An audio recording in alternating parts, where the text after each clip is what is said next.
ago, in the mighty kingdom of Babylon, there lived three young Hebrew men named Shedrach, Meshach, and Abednego.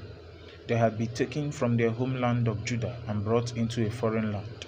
Though they lived far away from their families and the temple of God, they remained faithful to the Lord with all their hearts. At that time, Babylon was ruled by a powerful king named Nebuchadnezzar. He was one of the most powerful rulers in the world. His armies had conquered many nations, and people feared his authority. Yet, despite all his power, King Nebuchadnezzar was filled with pride. One day, the king ordered a massive golden statue to be built. It stood high above the land, shining brilliantly under the sun.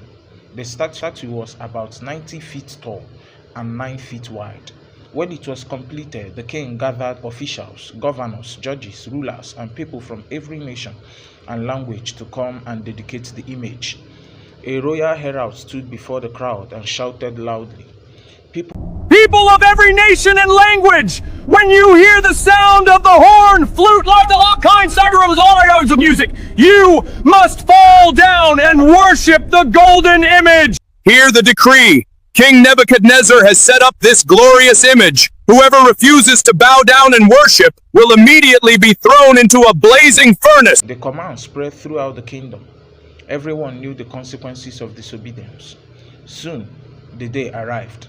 Thousands of people stood before the enormous golden statue. The sun reflected off its surface, making it glow like fire. The atmosphere was tense as everyone waited. Then the musicians began to play.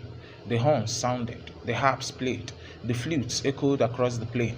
Immediately, people fell to their knees. They bowed their heads and worshipped the image just as the king had commanded. But in the middle of the crowd, three men remained standing: Shedrach, Meshach, and Abednego. They would not bow. They knew the command of God, "You shall not have other gods before me." Their loyalty belonged to the Lord alone. Some Babylonian officials quickly noticed them.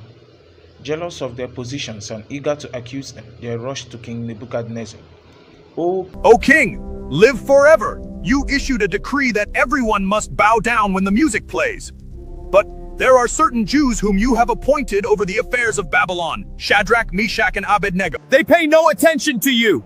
They do not serve your gods or worship the golden image you have set up. The king was furious. His face burned with anger. Immediately, he ordered the three men to be brought before him.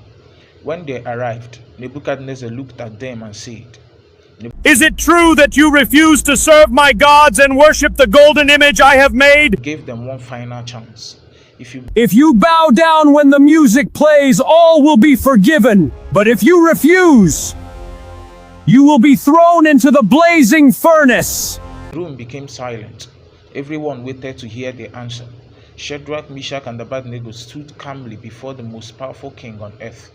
Then they replied with courage and faith, O Nebuchadnezzar, we do not need to defend ourselves before you in this matter. If we are thrown into the blazing furnace, the God whom we serve is able to deliver us from it.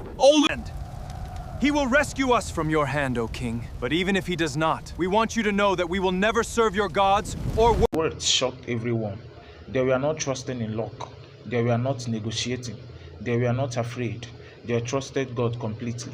Nebuchadnezzar became enraged. His face twisted with fury. He commanded that the furnace be heated 7 times hotter than usual. The flames roared higher and higher until the heat became unbearable. Then the king ordered the strongest soldiers to tie up Shedrach, Meshach, and Abednego. The soldiers bound them tightly and led them toward the furnace. The fire was so hot that as the soldiers approached, the flames burst outward and killed the very men who carried the 3 Hebrews. Bound and helpless, Shedrach, Meshach, and Abednego were thrown into the blazing furnace. The crowd watched in horror. The king sat, expecting to see them instantly destroyed. But suddenly something happened. Nebuchadnezzar jumped to his feet. His eyes widened with astonishment. He looked into the furnace and asked his advisors, I see 4 men walking around in the fire, unbound and unharmed, and the 4th looks like a son of the gods. The entire crowd stared in disbelief. The ropes that had bound the men were gone. The flames did not touch them. The fire that was meant to destroy them had no power over them. And there, walking beside them in the furnace, was a heavenly figure sent by God. In the middle of the fire, they were not alone. God was with them. The king hurried to the opening of the furnace and shouted, "Shedrach, Meshach, and Abednego, servants of the Most High God, come out, come here." To everyone's amazement, the three men stepped out of the furnace. The governors, officials, and rulers gathered around them. They examined them carefully. Not a hair on their heads were singed.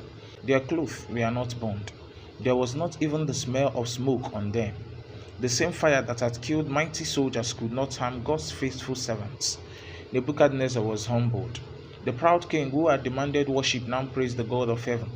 He declared, Praise be to the God of Shadrach, Meshach, and Abednego, who sent his angel and rescued his servants. They trusted in him and refused to worship any god except their own. No other god can save in this way. Then the king promoted Shedrach, Meshach, and Abednego to even higher positions in the province of Babylon. Their faith had been tested by fire, but they remained faithful. They did not compromise when everyone else bowed. They did not abandon God when their lives were threatened. They stood firm because they knew that obedience to God was more important than safety, comfort, or approval from people. The story of Shedrach, Meshach, and Abednego teaches a powerful lesson that still speaks today. True faith remains strong even in difficult times. God does not always remove every trial immediately, but He promises to be with us through every fire they face. Just as God walked with these three faithful men in the furnace, He remains with those who trust Him, stand for what is right, and refuse to turn away from Him. Their courage changed a kingdom, glorified God before a nation, and became one of the greatest testimonies of faith in all of Scripture. Don't forget to like, share, and subscribe to our channel for more uplifting Christian content. God bless you.